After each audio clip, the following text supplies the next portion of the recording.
नमस्कार दोस्तों, श्री कृष्ण के 3 आदर्श स्वर्ग प्राप्ति का मार्ग। श्री कृष्ण ने गीता में जीवन के आदर्शों और कर्तव्यों का वर्णन किया है। उन्होंने कहा है कि यदि मनुष्य कुछ विशेष कार्य करता है तो उसे स्वर्ग की प्राप्ति अवश्य होती है। इन 3 कार्यों को करना हर व्यक्ति के लिए महत्वपूर्ण है। आइए इस कहानी के रूप में समझते हैं। कहानी ध्रुव की यात्रा। ध्रुव नामक एक व्यक्ति था जो अपने जीवन में धन दौलत और ऐश्वर्य के पीछे भागता था। उसने कभी यह नहीं सोचा कि उसके कार्य सही हैं या गलत हैं। एक दिन उसने संत नारद से मुलाकात की। संत नारद ने उसे बताया कि ध्रुव, यदि तुम स्वर्ग में स्थान प्राप्त करना चाहते हो तो तुम्हें श्री कृष्ण के बताए गए 3 महत्वपूर्ण कार्य करने होंगे।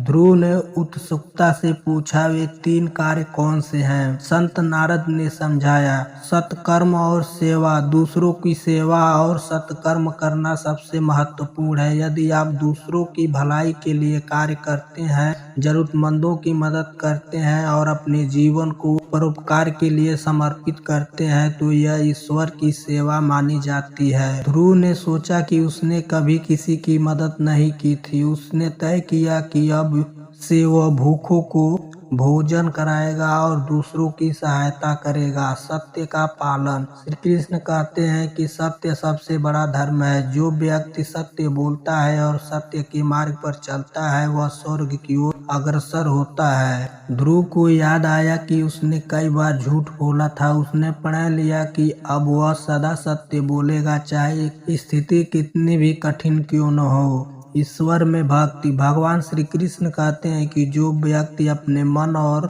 वचन और कर्म से ईश्वर की भक्ति करता है और सच्चे मन से उनका स्मरण करता है, उसे स्वर्ग का द्वार खुला मिलता है। ध्रुव ने अपने अहंकार और लोभ को त्याग दिया और श्री कृष्ण की भक्ति में लीन हो गया। ध्रुव का परिवर्तन। ध्रुव ने संत नारद के बताए गए 3 कार्यों को अपने जीवन में अपनाया। धीरे धीरे उसका जीवन बदल गया। लोग उसकी प्रशंसा करने लगे और उसकी सेवा भावना से प्रेरित हुए। जब ध्रुव की मृत्यु हुई तो उसकी आत्मा स्वर्ग में गई, जहां उसने अनंत सुख का अनुभव किया। वीडियो को लाइक, कमेंट और चैनल को सब्सक्राइब करें। मिलते हैं अगले वीडियो में, तब तक के लिए धन्यवाद।